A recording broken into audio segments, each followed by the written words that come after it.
Our responsibility is to secure the country. So we have a lot of work to do. Again, just like old times, Bishop Matthew Azan Kukah is in the news for his scorching criticism of President Muhammadu Buhari and his administration. Bishop Kukah is not just a Catholic bishop who organizes masses, delivers sermons and runs the affairs of Catholic churches as Bishop of Sokoto Catholic Diocese in Nigeria. He is the friend of the media, renowned for his issuing statements on the nation state and particularly for speaking truth to power. So, it really surprised few people when Bishop Kukah on the 25th of December 2020 address titled "A Nation in Search of Vindication" slammed the government of President Buhari by saying that this government owes the nation an explanation as to where it is headed as we seem to journey into darkness. Kukah did not beat about the bush but went straight for the guts by adding that President Buhari deliberately sacrificed the dreams of those who voted for him to what seemed like a program to stratify and institutionalize northern hegemony by reducing others in public life to second-class status. These statements sparked lots of reactions, making Kukah top trend on most social media platforms. The President's Special Assistant, Social Media, Loretta Onoche, the Arewa Youth Consultative Forum, AYCF, and Muslim Rights Concern, MORIC, all rubbished Bishop Kukah's remarks. Even the Northern Christians Forum of Nigeria, NCFN, distanced itself from him, stating Kukah's claims against Buhari are rehashed from certain political oracles he usually visits. However, the Catholic bishop found support from the Catholic Church in Nigeria, the Southern Middle Belt Leaders Forum, SMBLF, the Christian Association of Nigeria, CAN, and many Nigerians. Hello guys, it's Tcode here for African Glitz, and here are 10 shocking moments Bishop Azan Kukah exposed and has been critical of President Muhammadu Buhari. 2015. When President Muhammadu Buhari came to power in May of 2015, all he got from Bishop Matthew Kukah was a congratulation and a warning that the new president should not probe immediate past president Goodluck Jonathan. Consequently, Nigerians vehemently kicked against Buhari associating with Kukah and the National Peace Committee headed by the former head of state Abdulsalami Abubakar on the premise that they would slow down his anti-corruption drive. Sluggish Buhari. In August of 2015, Bishop Kukah issued his first remarks on President Buhari's presidency, describing him as too slow and acting contrary to his campaign promises. Speaking in an interview with Channels Television, the Roman Catholic cleric slammed President Buhari for being too slow and sluggish in carrying out his transformation agenda. Specifically, Kukah noted that although the president has been in power since May 29, 2015, he was yet to impact Nigerians' lives concretely. During the program, he clarified earlier remarks on Buhari's probe of the Jonathan administration, insisting that even if the probe was to continue, it should not be to the detriment of ensuring that Buhari delivers good governance to the citizens of the country. Fighting corrupt people 2016. Seeing how President Buhari had campaigned about fighting corruption, it was easy for many public affairs observers to score him based on his fight against the biggest disease battling Nigeria: corruption. But as time went by, Nigerians got the impression that the president's opposed campaign against corruption was selective and vindictive. Who else could echo that thought better than the northern cleric, Bishop Kukah? At a program organized by the Ibadan School of Government and Public Policy on July 25, 2016, Kukah said Buhari was only fighting the symptoms of corruption and not the disease. Kukah is quoted as saying, "Government should begin to fight against corruption from the institution so that Nigerians will not continue to have the same result." He added that Buhari was only fighting corrupt people and not corruption because corruption could only be fought if the nation's institutions were strengthened. But there was barely any government reaction, as this statement was more of a veiled reference and did not wield as much gravity as his most recent statement. The northern cleric made the same statement in September 2016 during an event in Ondo State, lashing out at the President Muhammadu Buhari administration for continuously agonizing over misdeeds of past administrations instead of facing government challenges.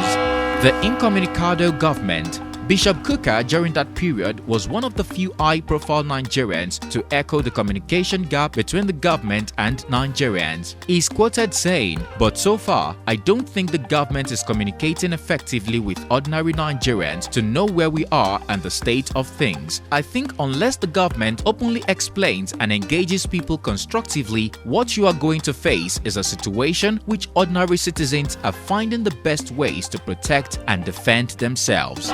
2018 bad leadership.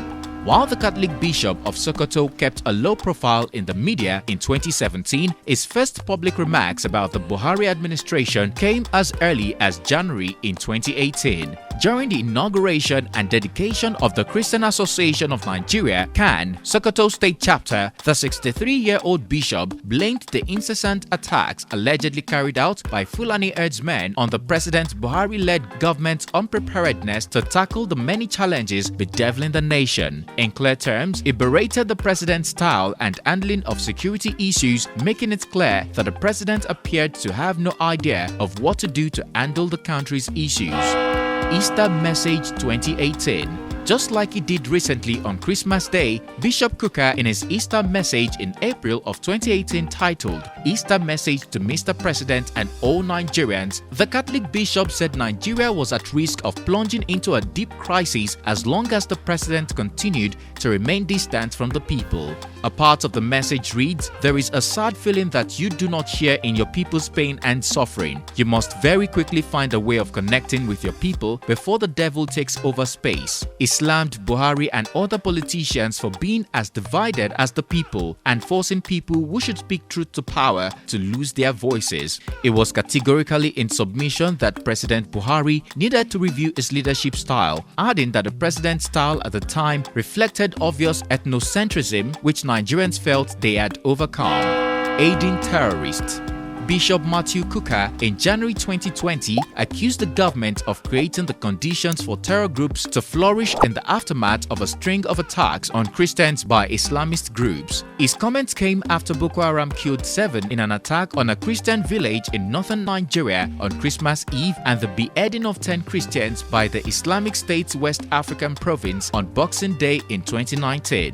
According to Kukah, the administration was marginalizing Christians by using the levers of power to secure Islam's supremacy, which then gives more weight to the idea that it can be achieved by violence. He added that by appointing more Muslims and figures sympathetic to Islamism into key positions such as the security chiefs, head of ministries, departments and agencies, the Nigerian government was tacitly approving more extreme groups. Remarkably, the cleric said the only thing that differentiates the federal government from Boko Haram insurgents is the use of explosives. Unlike previous times, it got a reply from a support group of the president, the Buhari Media Organization. In a statement signed by its chairman, Niyi Akinshiju, the group pleaded with Kukah to stop stoking the embers of ethnic and religious division in the country, while reminding the bishop of his remarks' capacity to polarize the country along religious lines. The group expressed disappointment that the highly respected bishop had seemingly descended to the level of creating unnecessary division and tension in the country.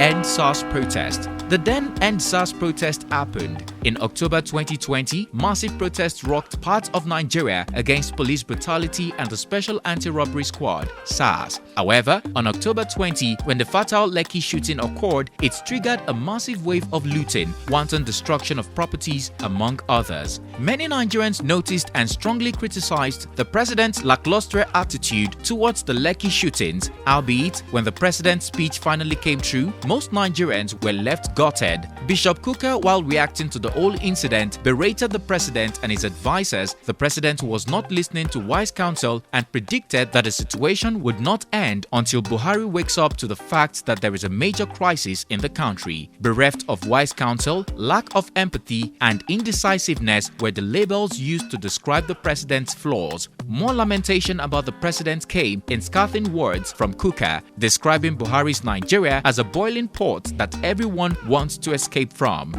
Buhari's 2020 actions. The spate of the bishop's criticism of the Buhari administration has reached all new levels in 2020, and rightfully so given the rising levels of insecurity, Nigeria's ranking as the third most terrorized country in the world, a relapse into economic recession among several other ILOC that has rocked Nigeria in 2020. While Bishop Kukah's Christmas message may have been the icing on the cake of criticism that he has offered the Buhari government in 2020, the cleric has long eat out at the government since the start of the year. That's not all. The Christmas message.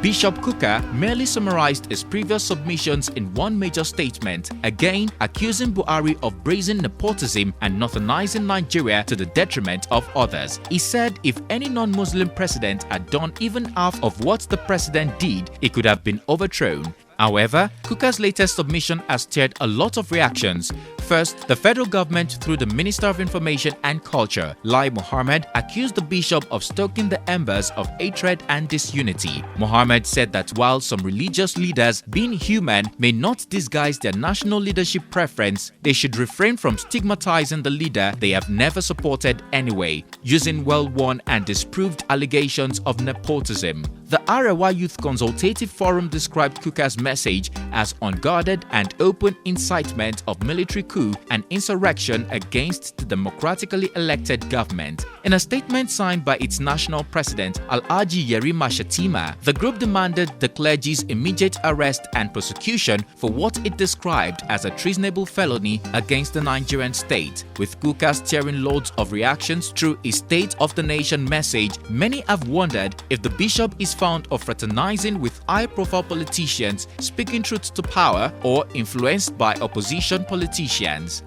Is Kukah's description of the Buhari administration appropriate or over-bloated?